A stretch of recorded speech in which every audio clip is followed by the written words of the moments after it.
As virtual assistant, syempre, unang-una kailangan mo ng mga tools.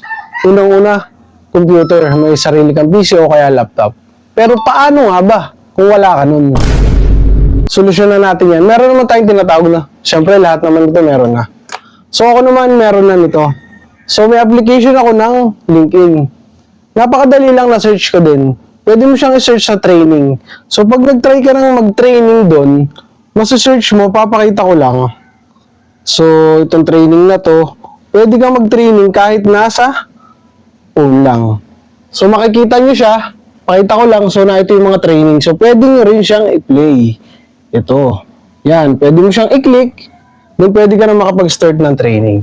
So, ganun, ibig sabihin, walang imposible kapag may bagay ka na gusto. Kung may comment pa kayo, chat lang. Salamat.